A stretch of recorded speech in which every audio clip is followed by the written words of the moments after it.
राधे सगळ्यांना श्रीकृष्ण जन्माच्या हार्दिक शुभेच्छा। आज आपण आलो तर गिरगाव चौपाटी येथील श्रीकृष्ण मंदिर हरे राम हरे कृष्ण या मंदिरामध्ये, आणि इथे आपण श्रीकृष्ण जन्माचा आनंद लुटणार आहोत। भारतीय विद्या भवनच्या अगदी अपोजिट लेनमध्ये हे मंदिर आहे। इथे येण्यासाठी ग्रँड रोड स्टेशन आणि चर्नी रोड स्टेशन हे दोन्ही स्टेशन तुम्हाला अगदी जवळ आहे। सो इस्कॉन मंदिर जे आपलं गिरगावमध्ये आहे, गिरगाव चौपाटीपासून अगदी 2 ते 3 मिनटाच्या वॉकिंग डिस्टन्सवर तुम्हाला हे इस्कॉन मंदिर लागतं। तर श्रीकृष्ण जन्माष्टमीनिमित्त हे मंदिर सकाळपासून अगदी रात्री 12 नंतरही चालू असतं। सो श्रीकृष्णाचं हे जन्मोत्सव पाहण्यासाठी लोक भाविक अगदी असंख्य संख्येने इथे येतात। हे बघा, बाबुलनाथ मंदिर आपल्याला अगदी समोर दिसते। लाईन व्यवस्थितपणे अगदी सिंगल लाईन लागते। हे बघा, आता चप्पल स्टँडवर चप्पल काढल्यानंतर पूर्ण हात धुण्यासाठी पाणी देतात। आता आपण आलो मंदिराकडे।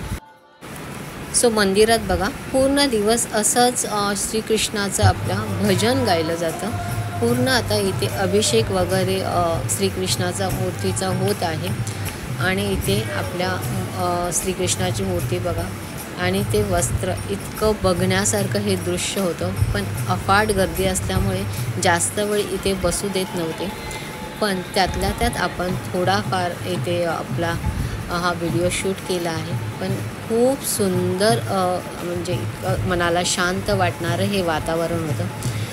सतत भजन श्रीकृष्णाचं नाम मुखात घेतलं जात होतं, आणि भक्त आणि भाविकांचा हा खूप सगळा समन्वय म्हणजे अगदी रंगून गेले होते सगळे ह्या गाण्यामध्ये। सो अतिशय छान वाटलं। त्यानंतर आम्ही थोडा वेळ इथे उभं राहिलो, कारण बसण्यासाठी अलाउड नव्हतं, म्हणून उभं राहूनच भजन गायलं जात होतं। श्रीकृष्णाचं दर्शन अतिशय सुंदर झालं। त्यानंतर बाहेर आलो। बाहेर येण्यासाठी वेगळा मार्ग होता। ज्या गेटने आपण आतमध्ये गेलो होतो त्या गेटच्या ऑपोजिटच लेनमध्ये हा आपला बाहेर येण्याचा मार्ग ठेवला होता। अतिशय सुंदर परिसर आहे, आणि मोठी जागा असल्यामुळे खूप सुंदर यांनी व्यवस्था केली होती। त्यामुळे गर्दी असूनही व्यवस्थित एंट्री पण व्यवस्थित लोक घेत होते, आणि एक्झिटलाही गर्दी नव्हती। सो हे बघा, एक्झिटचा मार्गही तुम्हाला अगदी शांतपणे तुम्ही जाऊ शकाल इतकं व्यवस्थित होता। सगळे भक्त तिथे उभे होते। सो अशा प्रकारे श्रीकृष्णाचं दर्शन आणि हा जन्मोत्सव याचा खूप सुंदर अनुभव घेता आला।